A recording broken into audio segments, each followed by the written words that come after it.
Hello students, my self सलोनी जैन। इस video के अंदर हम इंडियन इकोनॉमी का जो हमारे पास में फोर्थ चैप्टर है, हमारे पास में new economic policy, liberalisation, privatisation and globalisation, उसको डिस्कस करने वाले। ये पॉलिसी हमारे पास में कब आई थी? 1991 के अंदर। ठीक है, तो हमें पहले ये जानना है कि प्रायर टू 1991 हमारी इकोनॉमी की हमारा जो इकोनॉमी था वो कैसा था। ठीक है, तो उस वक्त क्या था, क्योंकि हमारे पास में इम्पोर्ट सब्सटीट्यूशन था, हम इम्पोर्ट ट्रेड लुकिंग स्ट्रेटेजी पे ध्यान दे रहे थे, हम उस पर फोकस कर रहे थे, तो हमने एक्सपोर्ट्स पे ध्यान नहीं दिया था। इसलिए हमारे पास में जो फॉरेक्स रिजर्व्स थे वो क्या हो गए थे, काफी कम हो गए थे। हमारा जो बैलेंस ऑफ पेमेंट है वो क्राइसिस में आ गया था, इकोनॉमी के अंदर काफी ज्यादा इन्फ्लेशन हो रही थी। ठीक है, इस तरह से हमारी जो इकोनॉमी थी ना वो इससे बाहर ही नहीं निकल पा रही थी। ठीक है, तो इसको कोप अप करने के लिए इंडियन गवर्नमेंट ने क्या सोचा, वो आईएमएफ और आईबीआरडी के पास में गए और वहां पे उन्होंने बोला कि हमें $7 बिलियन का क्या चाहिए, लोन चाहिए। ठीक है, अब ये लोन को हमें क्यों ग्रांट करेंगे, तो उन्होंने ना एक 3 कंडीशंस रख दी। कंडीशंस क्या रखी? पहली तो ये कि जो गवर्नमेंट सेक्टर है, मतलब जो गवर्नमेंट है, उसको क्या करना पड़ेगा, प्राइवेट सेक्टर के लिए ना लिबरलाइज करने पड़ेंगे कुछ रूल्स। ठीक है, सेकेंडली जहां जहां पे गवर्नमेंट की बहुत ज्यादा मोनोपोली है वहां से गवर्नमेंट को अपनी मोनोपोलीज को कम करना पड़ेगा, वहां से गवर्नमेंट को अपना जो इन्वेस्टमेंट्स है वो खत्म करने पड़ेंगे। ठीक है, मतलब वहां पे भी प्राइवेट सेक्टर को आगे आके इन्वेस्ट करने की परमिशन मिलनी चाहिए। एंड थर्ड ये कि इकोनॉमी जो है, इंडियन इकोनॉमी है, उसको एक ओपन इकोनॉमी बनाना है। मतलब in short, liberalisation, privatisation and globalisation, ये एक तरीके से कंडीशन रख दी थी इंडियन गवर्नमेंट के सामने। किसने? आईएमएफ ने। ठीक है, तो इसीलिए क्या हो गया कि हमें 1991 के अंदर जो न्यू इकोनॉमिक पॉलिसी है इसको हमें अडॉप्ट करना ही पड़ा। ये हमारा चॉइस नहीं था, मतलब ये हमारे पास में ऐसा था कि हमारे पास में और कोई ऑप्शन नहीं था। ठीक है, तो इसीलिए हमें ये अडॉप्ट करनी ही पड़ी थी 1991 के अंदर। ठीक है, अब जब हमने इसको अडॉप्ट कर लिया तो हमारे पास में क्या आ गया, इकोनॉमिक रिफॉर्म्स आ गए। इकोनॉमिक रिफॉर्म्स अगर पूछा जाए कि होता क्या है, तो इसके अंदर हम क्या बताएंगे कि set of economic policies directed to accelerate the pace of growth and development. मतलब वो सारी पॉलिसीज जो कि हम किस लिए बना रहे हैं, ताकि हम हमारी जो इकोनॉमिक ग्रोथ है उसको हम एक स्पीड दे सके एंड ग्रोथ एंड डेवलपमेंट हो सके, उसी को हम क्या बोलते हैं, इकोनॉमिक रिफॉर्म्स। ठीक है, ये दो तरह के होते हैं, एक होता है हमारे पास में स्टेबलाइजेशन मेजर्स और दूसरा है स्ट्रक्चरल रिफॉर्म्स। स्टेबलाइजेशन मेजर्स का मतलब हो गया जो इकोनॉमी को स्टेबल करने के लिए लिए जाते हैं। ठीक है, जब इकोनॉमी हमारे पास में स्टेबल नहीं थी, मतलब इन केस ऑफ इन्फ्लेशन या फिर बीओपी क्राइसिस, जब हमारी इकोनॉमी स्टेबल नहीं थी, इन स्टेबल सिचुएशंस के अंदर इसको लिए जाते हैं, इस तरह के मेजर्स को लिए जाते हैं। ठीक है, इसी को हम क्या बोलते हैं, स्टेबलाइजेशन मेजर्स। दूसरा हमारे पास में आता है स्ट्रक्चरल रिफॉर्म्स। ये जो मेजर्स होते हैं ना, ये शॉर्ट टर्म होते हैं। Stabilisation measures short term measures होते हैं, स्ट्रक्चरल रिफॉर्म्स लॉन्ग टर्म होते हैं। स्ट्रक्चरल रिफॉर्म्स का मतलब हो गया पूरे के पूरे स्ट्रक्चर के अंदर ही रिफॉर्म्स ले आना। मतलब ये जो हमारे पास में 1991 के अंदर ये जो रिफॉर्म आया एलपीजी, ये एक इतना बड़ा रिफॉर्म था जिसके अंदर पूरी इंडियन इकोनॉमी का स्ट्रक्चर ही चेंज हो गया। ठीक है, तो उसी को हम क्या बोलते थे, स्ट्रक्चरल रिफॉर्म्स। अब देखो हमारे पास में components of new economic policy क्या है, लिबरलाइजेशन, प्राइवेटाइजेशन एंड ग्लोबलाइजेशन। इसने किसको रिप्लेस किया, एलक्यूपी को, लाइसेंसिंग, कोटास एंड परमिट्स को इसने क्या कर दिया, रिप्लेस कर दिया। अब हम सबसे पहले देखते हैं लिबरलाइजेशन। लिबरलाइजेशन का मतलब क्या होता है कि जो भी रूल्स एंड रेगुलेशंस थे, जो भी टैरिफ्स एंड कोटास थे, उन सबको क्या कर दिया, लिबरल कर दिया, काफी हद तक हर चीज को लिबरल कर दिया। ठीक है, लाइसेंसिंग इजी कर दी, तो काफी सारे रिफॉर्म्स लेके आए इसके अंदर। इसकी वजह से क्या हो गया, जो इंडस्ट्रीज थी उसके अंदर काफी अच्छा ग्रोथ देखने को मिला। ठीक है, तो इसके अंदर कुछ 5 तरह के रिफॉर्म्स आए थे। सबसे पहला हमारे पास में है industrial sector reforms. Industrial sector के अंदर किस तरह के रिफॉर्म्स ले, सबसे पहले तो देखो जो लाइसेंसिंग लेके आए थे पहले। ठीक है, इंडस्ट्रियल लाइसेंसिंग जो थी उसका क्या हो रहा था, मिसयूज होने लग गया था। तो सबसे पहले तो क्या किया, उसको काफी हद तक अबोलिश कर दिया। एंड कुछ जगहों पे जैसे लीकर है, सिगरेट्स है, डिफेंस इक्विपमेंट्स है, वहां वहां पे क्या कर दिया, लाइसेंसिंग रख दी जहां पे जरूरी है। ठीक है, बाकी इसको अबोलिश कर दिया। सेकंड हमने देखा था स्मॉल स्केल इंडस्ट्रीज को प्रमोट करने के लिए और उनको प्रोटेक्ट करने के लिए क्या कर दिया था, काफी सारी इंडस्ट्रीज को रिजर्व कर दिया था। जो लार्ज स्केल इंडस्ट्रीज नहीं बना सकती, जो सिर्फ स्मॉल स्केल बना सकती, तो उसको भी क्या कर दिया, जो पहले रिजर्व किए थे उसको क्या कर दिया, डी रिजर्वेशन यहाँ पे कर दिया। ठीक है, और उसके अलावा जो जैसे गवर्नमेंट सेक्टर है, तो गवर्नमेंट सेक्टर के पास में भी काफी सारी इंडस्ट्रीज खुद की कन्फाइंड थी, तो वहां से भी गवर्नमेंट सेक्टर को क्या कर दिया, काफी हद तक प्राइवेट सेक्टर को वहां पे अलाउ करना पड़ा। एंड अगर हमें हमारा बिजनेस बढ़ाना भी होता था तो भी पहले उसके लिए लाइसेंस लेना पड़ता था। अब उस तरह के लाइसेंसिंग जो जरूरत पड़ती थी उसको सबको हटा दिया, तो उसकी वजह से क्या हो गया, इजीली हम एक्सपेंड कर सकते हैं। ठीक है, यहाँ पे मैंने लिखा है contraction of public sector undertakings. मतलब कि क्या हो रहा है, कॉन्ट्रैक्शन हो रहा है। पब्लिक सेक्टर जो है अब वो काफी ज्यादा कॉन्ट्रैक्ट हो रहा है, मतलब प्राइवेट सेक्टर को भी आगे आके क्या कर रहा है, वो अलाउ कर रहा है। एंड लास्ट हमारे पास में है freedom to import capital goods. अब हम फ्रीली क्या कर सकते हैं, इंपोर्ट भी कर सकते हैं कैपिटल गुड्स को। ये कुछ इंडस्ट्रियल सेक्टर रिफॉर्म्स थे। इसके बाद में हमारे पास में है financial sector reforms. Financial sector, पहली चीज तो फाइनेंशियल सेक्टर के अंदर क्या आता है, तीन चीजें आती है। एक तो बैंकिंग एंड मतलब फाइनेंशियल इंस्टीट्यूशन जो हमारे पास में, स्टॉक मार्केट इसके अंदर आता है, एंड फॉरेन एक्सचेंज मार्केट भी इसके अंदर आता है। ठीक है, यहाँ पे क्या कर दिया, आरबीआई का रोल जो पहले एज ए रेगुलेटर था उसको क्या कर दिया, एज ए फैसिलिटेटर कर दिया। यही सबसे बड़ा रिफॉर्म आया। मतलब पहले तो क्या होता था, हर चीज की ना रेट्स जो थी वो आरबीआई, जो भी इंटरेस्ट रेट्स होती थी वो आरबीआई डिसाइड करता था। अभी क्या कर दिया, उसको मार्केट फोर्सेस के ऊपर छोड़ दिया। जो भी मार्केट फोर्सेस है उसके अकॉर्डिंग कमर्शियल बैंक अपने अकॉर्डिंग चार्ज कर सकती है। हाँ, आरबीआई उसको सुपरवाइज करती है, डायरेक्ट करती है, बट ऐसा है कि काफी हद तक वो मार्केट फोर्सेस के ऊपर छोड़ दिया गया है। ठीक है, इसकी वजह से क्या हुआ, इस रिफॉर्म्स की वजह से क्या हुआ, काफी ज्यादा प्राइवेट बैंक्स जो थे उनका इमरजेंस हुआ, एंड यहाँ पे एफआईआईज को भी परमिशन मिल गई। फिर हमारे पास में आता है third, tax reforms. Tax reforms क्यों लाए गए थे, सबसे पहले तो ये इसलिए लाए गए थे क्योंकि काफी ज्यादा टैक्स की चोरियां हो रही थी। मतलब गवर्नमेंट को लॉस ऑफ रेवेन्यू हो रहा था, जो भी टैक्स से जो रेवेन्यू होना था ना उसमें गवर्नमेंट को काफी ज्यादा नुकसान होने लगे थे, क्योंकि लोग टैक्स दे ही नहीं रहे थे। तो उसके लिए क्या किया गवर्नमेंट ने, यहाँ पे क्या रिफॉर्म्स लेके आई, change in fiscal policy of government. जो भी फिस्कल पॉलिसी गवर्नमेंट की उसको चेंज किया, जो टैक्स रेट्स है उनको चेंज किया, डायरेक्ट इनडायरेक्ट दो तरह के टैक्सेस लेके आए। डायरेक्ट टैक्सेस क्या होते हैं, जिसके अंदर हम टैक्स का बर्डन पास ऑन नहीं कर सकते हैं, जिसके ऊपर टैक्स लगा है उसी को पे करना पड़ेगा। इनडायरेक्ट टैक्सेस का मतलब क्या होता है, जिसके अंदर हम टैक्स का बर्डन पास ऑन कर सकते हैं। ठीक है, जैसे कि फॉर एग्जाम्पल जब भी हमारे पास में इनडायरेक्ट टैक्सेस जैसे जीएसटी, वैसे ही। ठीक है, अब इसके बाद में हमारे पास में आता है fourth, foreign exchange reforms.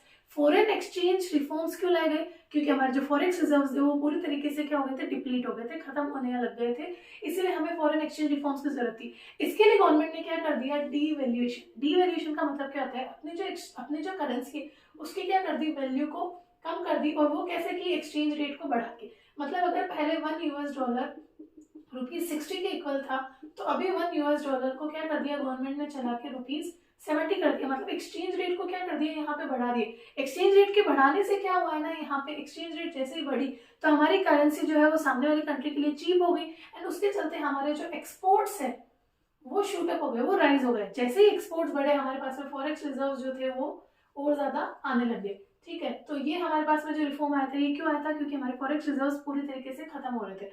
Last इसके अंदर जो लिबरलाइजेशन के अंदर रिफॉर्म आता है वो आता है trade and investment policy reforms. इसका मतलब क्या हो गया, पहली चीज तो ये trade and investment policy reforms क्यों लाए, ताकि कंपटीशन बढ़ जाए। ठीक है, फेयर कंपटीशन और इंटरनेशनल कॉम्पिटिटिवनेस बढ़ जाए, एफिशिएंसी बढ़ जाए। ठीक है, उसके लिए इसको लेके आए। इसके अंदर क्या लेके आए, सबसे पहले इंपोर्ट कोटास जो थे उनको अबॉलिश कर दिया। इंपोर्ट कोटास का मतलब क्या होता है कि आप कितना इंपोर्ट कर सकते हो उसके ऊपर भी रेस्ट्रिक्शंस लगा दी थी, तो अभी उसको अबॉलिश कर दिया। रिडक्शन इन टैरिफ रेट्स, और जो भी ड्यूटीज लगती थी इंपोर्ट ड्यूटीज, उसके अंदर भी क्या कर दिया, काफी ज्यादा रिडक्शन कर दिए। तो आपके अब क्या हो रहा है, अगर अब आप इंपोर्ट कर रहे हो तो इतने ज्यादा टैक्सेस, इतने ज्यादा ड्यूटीज नहीं लग रही है। Removal of import licensing, import करने के लिए भी पहले लाइसेंस लेना पड़ता था, उसको भी अब क्या कर दिया, रिमूव कर दिया। And removal of export duties, जो भी एक्सपोर्ट करते हैं उसके ऊपर भी बहुत ज्यादा ड्यूटीज नहीं लगा दी, मतलब बहुत ज्यादा फ्री कर दिया। ठीक है, तो ये कुछ 5 रिफॉर्म्स आए थे हमारे पास में लिबरलाइजेशन के अंदर। सेकेंड हमारे पास में आता है प्राइवेटाइजेशन। प्राइवेटाइजेशन का मतलब क्या होता है, गवर्नमेंट क्या कर रही है, या तो आउटराइट सेल कर रही है अपना पूरा का पूरा जो एंटरप्राइज है उसको पूरा का पूरा क्या कर रही है, सेल कर रही है प्राइवेट सेक्टर के अंदर, वो सेल कर रही है उसको। या फिर गवर्नमेंट क्या कर रही है, अपनी कुछ ऑनरशिप जो मैनेजमेंट कंट्रोल है उसका कुछ परसेंट प्राइवेट शेयर होल्डर्स को दे रही है, एंड कुछ अपने पास रख रही है। मतलब हो सकता है वो 51% अपने पास रख ले और 49% दे दे, या फिर 49% खुद रख के 51% दे दे। मतलब कुछ परसेंट वो क्या कर रही है, ट्रांसफर कर रही है, बाकी कुछ परसेंट अपने पास रख रही है। या फिर हो सकता है वो पूरा का पूरा 100% ही क्या कर दे, उसको सेल कर दे। ठीक है, आउटराइट सेल जिसको बोलते हैं, इसको हम बोलते हैं डिसइन्वेस्टमेंट। ठीक है, अब ये इसकी जरूरत क्यों पड़ी, नीड क्या थी प्राइवेटाइजेशन की, वैसे तो देखो रिक्वायर्ड ही था क्योंकि हमें कंपल्शन हो गया था, आईबीआरडी ने बोला था, उनकी शर्तें थी कि आपको इस तरीके से करना ही पड़ेगा। बाकी वैसे भी जरूरत पड़ने लग गई थी, क्यों, क्योंकि जो पब्लिक सेक्टर अंडरटेकिंग्स थे, ठीक है, हमारे पास में 1950 के अंदर तब तो हमें बहुत ज्यादा जरूरत थी इंडस्ट्रीज को ग्रो करने के लिए, पब्लिक सेक्टर अंडरटेकिंग्स की बहुत ज्यादा जरूरत थी, क्योंकि उस वक्त इतना पैसा नहीं था, लैक ऑफ कैपिटल था, इन्वेस्ट नहीं करना चाह रहे थे। ठीक है, तो शुरुआत में पब्लिक सेक्टर अंडरटेकिंग्स के ऊपर डिपेंडेंट रहना बहुत सही था, बट फिर धीरे धीरे क्या होने लग गया, पब्लिक सेक्टर अंडरटेकिंग्स जो थे वो एक तरीके से अपनी मोनोपोली में आ गए। अब वो वहाँ पे इनएफिशिएंट हो गए, वो काम उतना प्रॉपर्ली नहीं कर रहे हैं, वो लॉसेज में जा रहे हैं, वहाँ पे करप्शन होने लग गया, पिन फ्रीजेज होने लग गई, एंड ये एक तरीके से क्या बन गया, dead social weight. Dead social weight का मतलब क्या होता है कि जो सोशल वेलफेयर होना चाहिए ना, उतना सोशल वेलफेयर हो ही नहीं रहा है। क्यों नहीं हो रहा है, क्योंकि करप्शन और ये सब चीजें होने लग गई थी। ठीक है, तो नीड क्यों आ गई थी, क्योंकि ये काफी ज्यादा इनएफिशिएंट हो गया, नॉट कॉम्पिटिटिव, ये इतना ज्यादा कॉम्पिटिटिव भी नहीं थे, ठीक है, लिमिटेड प्रोडक्ट्स बनाते थे, इनको किसी चीज का कोई कंपटीशन की जरूरत ही नहीं थी, लॉसेस में जा रहे थे एंड यहाँ पे लिमिटेड प्रोडक्ट्स बना रहे थे। जैसे ही प्राइवेटाइजेशन हुआ तो प्राइवेट सेक्टर के अंदर तो पता है कि काम करना ही पड़ता है, अगर काम नहीं करेंगे तो सैलरी नहीं मिलेगी या फिर हो सकता है जॉब से निकाल दे, लेकिन पब्लिक सेक्टर अंडरटेकिंग्स में तो ऐसा होता नहीं है। तो यहाँ पे जैसे प्राइवेटाइजेशन होगा तो क्या हो जाएगा, 100% एफिशिएंसी मिल जाएगी, कंपटीशन बढ़ जाएगा, मॉडर्नाइजेशन आ जाएगा, नई नई टेक्निक्स आ जाएगी, प्रॉफिट्स बढ़ेंगे तो एक्सपेंशन भी होने लग जाएगा एंड कंज्यूमर सॉवरेनिटी, मतलब कंज्यूमर के पास में भी ऑप्शन होगा, लिमिटेड प्रोडक्ट्स नहीं रहेंगे, वो आराम से अपनी मर्जी से जो भी चाहता है वो खरीद सकेगा, ठीक है। ये सब क्यों होता है, क्योंकि प्राइवेट सेक्टर के अंदर सेल्फ इंटरेस्ट वाली पॉइंट आती है एंड जो हमारे पास में जैसे मिक्स इकोनॉमी, तो गवर्नमेंट सेक्टर क्या चाहता है कि ज्यादा से ज्यादा क्या हो, सोशल वेलफेयर हो, लेकिन अगर प्राइवेटाइजेशन हो जाएगा तो उस जगह तो क्या आता है, सेल्फ इंटरेस्ट वो पहले देखते हैं, ना कि कलेक्टिव इंटरेस्ट। इसीलिए यहाँ पे क्या हो रहा है कि इतना अच्छा हमें रिजल्ट देखने को मिलता है, ठीक है। ये तो इसके गेन्स हो गए, पर इसमें कुछ लॉसेस भी होंगे, अगर प्राइवेटाइजेशन हो रहा है तो उसमें कुछ लॉसेस भी हुए होंगे। तो लॉस में क्या आता है हमारे पास में, जैसे कि एक तो कलेक्टिव इंटरेस्ट पे ध्यान नहीं दिया जा रहा है, सिर्फ सेल्फ इंटरेस्ट पे ही ध्यान दिया जा रहा है। सेकेंडली क्या हो रहा है ना, अब सारी चीजें मार्केट फोर्सेस पे छोड़ दिए, तो मार्केट फोर्सेस पे छोड़ते तो कई बार क्या होता है ना, प्राइसेस बहुत ज्यादा बढ़ जाती है। इसके चलते एक बार एक ट्रेजेडी हो गई थी जिसको हम बोलते हैं सिलसिला ट्रेजेडी। सिलसिला ट्रेजेडी जो है ना, ये सिलसिला एक गांव था छोटा सा, कहाँ पे, आंध्र प्रदेश में, जहाँ पे ना हैंडलूम, ये जो पावरलूम इंडस्ट्रीज होती है ना, उसको बहुत ज्यादा, मतलब उसके लिए बहुत ज्यादा फेमस था, ठीक है। पर जैसे ही प्राइवेटाइजेशन हुआ तो उनका जो ये जो भी वो पावर जो उनके पास में आता था, अब वो क्या हो रहा है, उनकी रेट्स काफी ज्यादा बढ़ गई।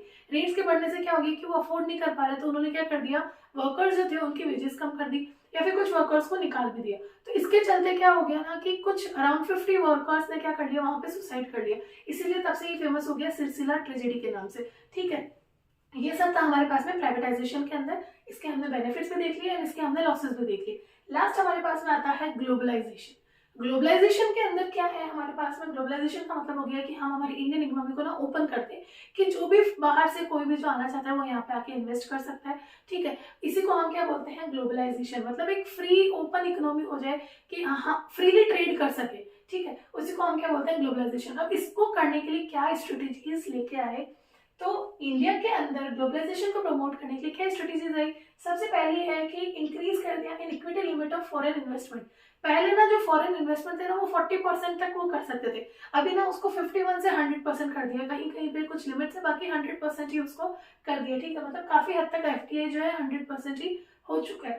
सेकंड क्या लिखे हैं, पार्शियल कन्वर्टिबिलिटी।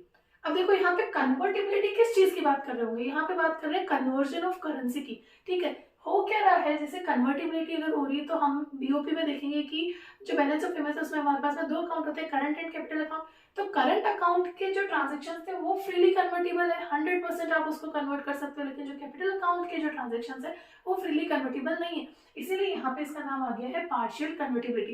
बाकी जो इंटरेस्ट और डिविडेंड जो आपको इन्वेस्टमेंट्स में मिलता है, या फिर जो रेमिटेंसेज आप करते हो, या फिर जो भी गुड्स एंड सर्विसेज आप परचेज करते हो, उन सब का कन्वर्जन बहुत इजीली हो सकता है, ठीक है, बट कैपिटल अकाउंट ट्रांजेक्शन का नहीं हो सकता है। ये हमारे पास में है पार्शियल कन्वर्टिबिलिटी। इसके बाद में आता है लॉन्ग टर्म ट्रेड पॉलिसी। ये क्यों आया, क्योंकि अगर मतलब हम लोग सिर्फ कुछ सालों तक, मतलब ये लोन लेके हम वापस से एलपीजी हटा देते या ऐसा कुछ कर देते तो फिर ऐसा तो चलने नहीं देते। इसीलिए क्या हो गया था ना कि हमें बोल दिया गया था कि लॉन्ग टर्म के लिए आपको ये ट्रेड पॉलिसी रखनी है, ऐसा नहीं कि 5 साल 10 साल, नहीं, लंबे समय तक ये ऐसा ही चलना चाहिए।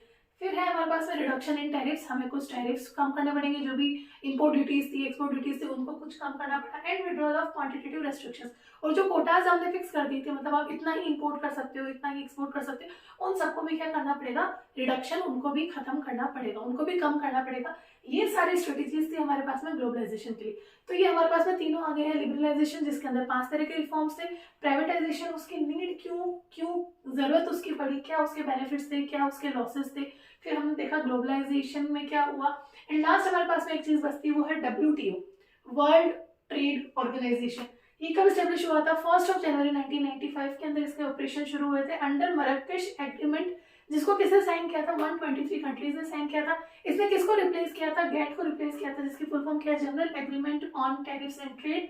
ये कब हुआ था, 1948 के अंदर, तब इसमें 23 कंट्रीज थी।